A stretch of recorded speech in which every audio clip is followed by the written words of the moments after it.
Assalamualaikum warahmatullahi wabarakatuh. Alhamdulillahilladzi ja'ala ummatana ummatal islami khairu ummah wa ba'atha ilayna rasulan yatlu alayna ayatihi wa yuzakkina wa yu'allimuna al-kitaba wal hikmah. أشهد أن لا إله إلا الله وحده لا شريك له أكمل لنا الدين وأتم علينا النعمة وأشهد أن محمدا عبده ورسوله المبعوث للعالمين هدى ورحمة. اللهم صل وسلم وبارك على سيدنا محمد وعلى آله وأصحابه وسلم تسليما مزيدا. أما بعد، فيا معاشر المسلمين، أوصيني وأوصيكم بتقوى الله فإن أكرم الناس عنده أتقاهم. قال الله تعالى في القرآن الكريم: أعوذ بالله من الشيطان الرجيم. يا أيها الذين آمنوا اتقوا الله حق تقاته ولا تموتن إلا وأنتم مسلمون. Sadaqallahul azim. Hadirin kaum muslimin jamaah Jumat hamba Allah yang dimuliakan, melalui mimbar yang mulia ini saya berwasiat khususnya kepada diri saya pribadi dan kepada para jamaah sekalian di dalam menghabiskan sisa-sisa umur yang kita miliki ini. Entah tinggal berapa tahun, tinggal berapa bulan, tinggal berapa hari kita hidup di dunia ini, kita tidak mengerti.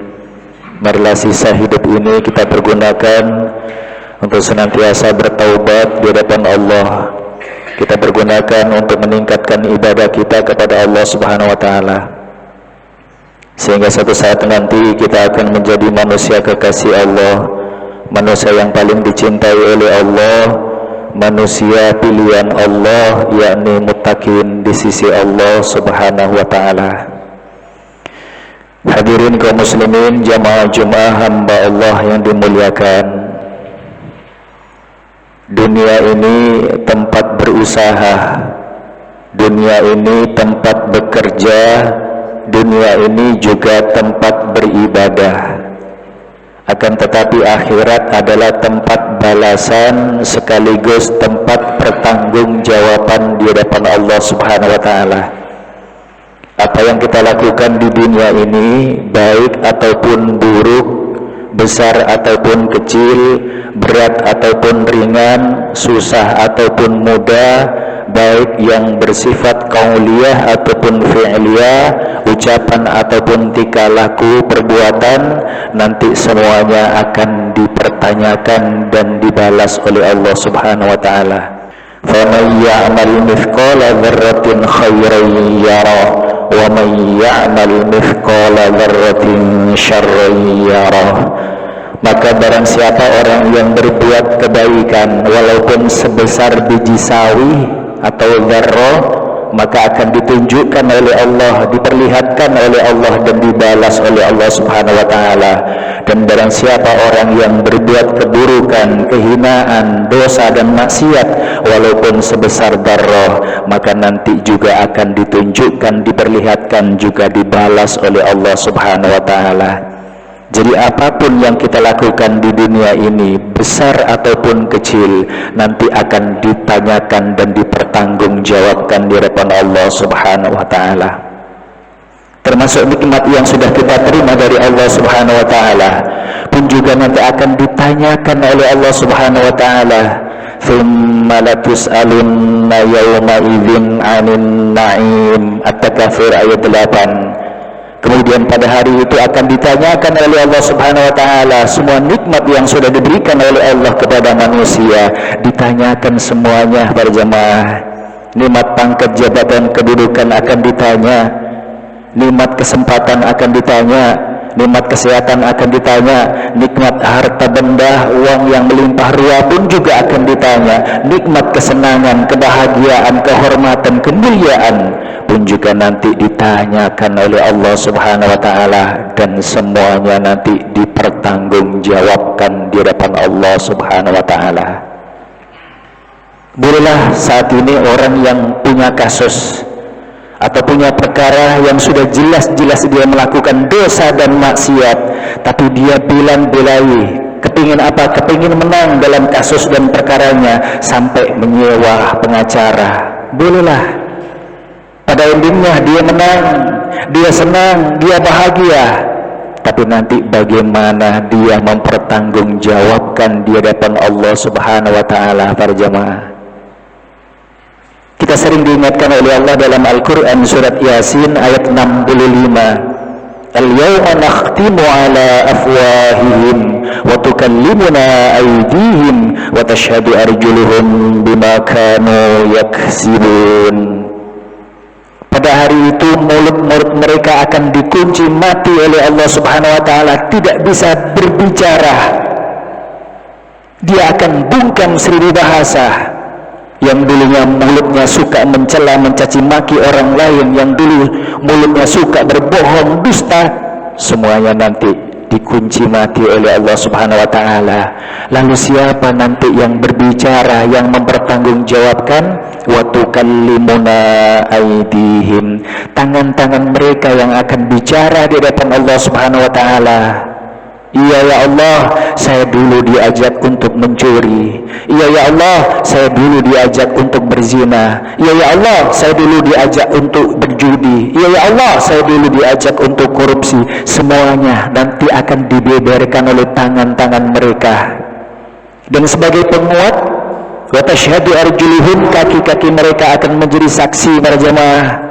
Di hadapan Allah kaki-kaki akan berkata, iya ya Allah, saya menyaksikan dan bersaksi bahwasanya pada hari itu, tanggal itu, bulan itu, tahun itu, orang ini berzina, orang ini mencuri, orang ini berjudi, orang ini korupsi, orang ini mencaci maki, dan lain sebagainya.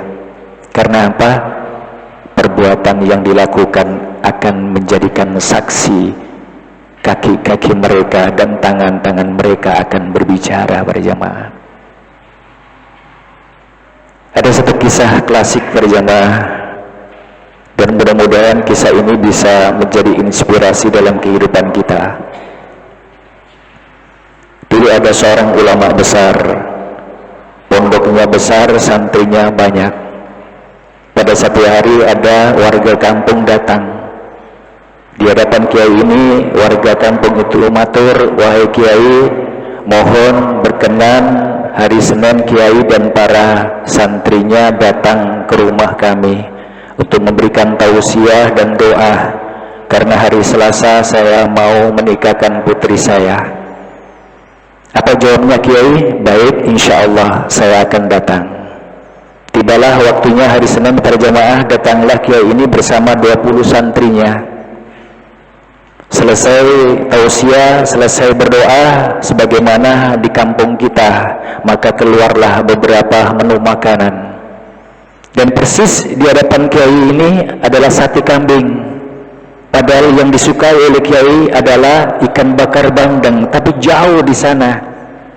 Gak mungkin kiai yang harismatik atau kiai yang alim mengatakan, nak, ambillah itu ikan bakar bandeng karena saya suka. Tidak. Tapi apa yang di hadapan kiai ini beliau makan? 1 tusuk, 2 tusuk. Akhirnya selesai makan, ada sisa daging yang menyelip di sela-sela gigi beliau yang sakit. Ditahan terus, tapi semakin sakit, ditahan semakin sakit. Maka kiai tadi tidak kuat, kemudian untuk minta pamitan pulang. Selesai pulang berjamaah, di tengah perjalanan beliau kiai ini sudah tidak kuat menahan sakit gigi beliau. Akhirnya apa? Mata beliau memandang ada pagar bambu milik orang kampung. Maka beliau hampiri, dia cuil. Untuk apa? Untuk selilit. Kita ketika selesai dan bisa mengeluarkan selilit dari sela-sela gigi beliau, beliau mengatakan, alhamdulillah, sekecil ini bisa menyebabkan gigiku begitu sakit. Singkat cerita berjamaah, beberapa minggu kemudian kiai ini jatuh sakit, kemudian meninggal dunia. Dalam beberapa hari kemudian ada salah satu santri yang alim yang dipertemukan oleh Allah Subhanahu wa taala dengan kiai beliau dalam mimpinya. Dan dalam mimpinya santri tadi bertanya, "Wahai kiai, bagaimana keadaanmu di sana, kiai?" Maka dijawab oleh kiai, "Masya Allah anakku, saya belum pernah merasakan kenikmatan yang luar biasa di sini. Saya belum pernah merasakan nikmat yang ada di dunia yang seperti ini. Tapi ada satu pertanggungjawaban yang pada saat ini saya tidak bisa mempertanggungjawabkan di hadapan Allah Subhanahu wa taala." "Apa itu, kiai?" tanya santrinya tadi. Maka kiai menjawab, "Secuil pagar bambu." Pada jamaah, jadi secuil pagar bambu yang dicuil oleh kiai untuk apa? Untuk selilit, tanpa izin orang yang punya pagar bambu ditanyakan oleh Allah Subhanahu wa taala. Sehingga apa? Sehingga kiai tidak bisa mempertanggungjawabkan. Karena apa? Kiai mengambil secuil pagar bambu tanpa izin yang punya. Maka dalam mimpinya tadi kiai berkata, "Wahai anakku, tolong sampaikan kepada orang yang punya pagar bambu ini, mintalah kehalalan karena dulu saya pernah mencuil pagar bambunya." Masya Allah para jamaah. Dalam pikiran kita, dalam benak kita, berapa sih harganya secuil pagar bambu? Apa itu manfaat dan istimewanya secuil pagar bambu? Sama sekali tidak berharga.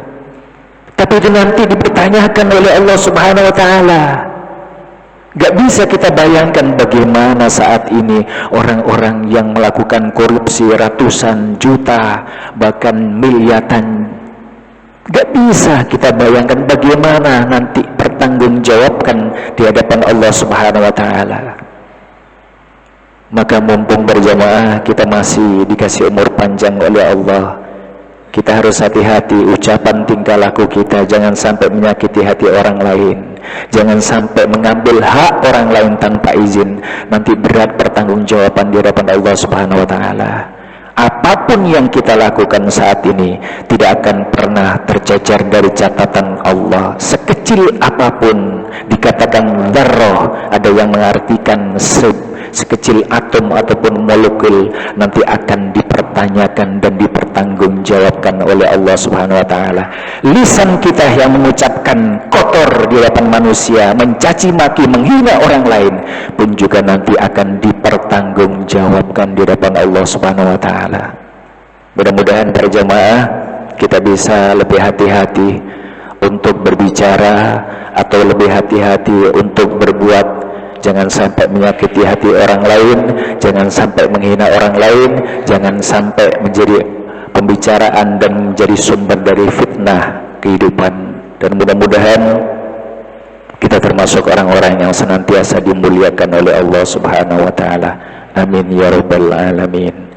Aqulu qouli hadza wa astaghfirullah li wa lakum ولوالدي ووالديكم ولسائر المسلمين وهؤلاء الحاضرين فاستغفر إنه هو الغفور الرحيم.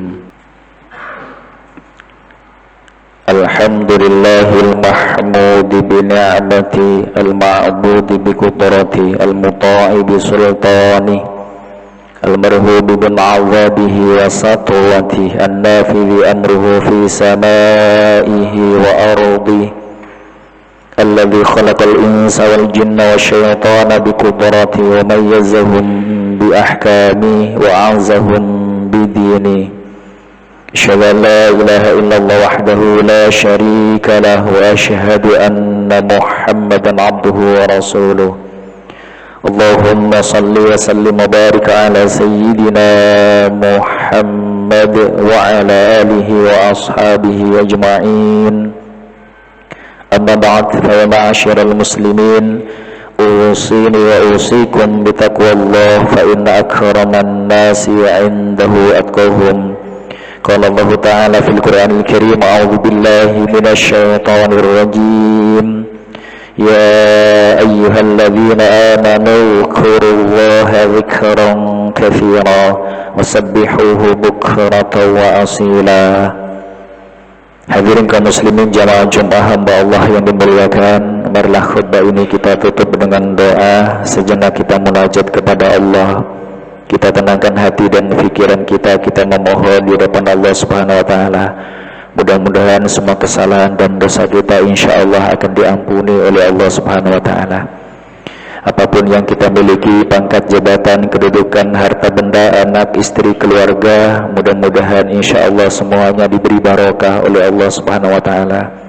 Sisa-sisa umur yang kita miliki ini Pak Jamaah, mudah-mudahan dapat kita pergunakan untuk meningkatkan ibadah kita kepada Allah Subhanahu wa taala, menjadi orang yang lebih bertaubat di depan Allah Subhanahu wa taala, sehingga satu saat nanti kalau kita dimatikan oleh Allah, yang kita minta cuma satu berjamaah, mudah-mudahan insya Allah kita dimatikan dalam keadaan husnul khotimah.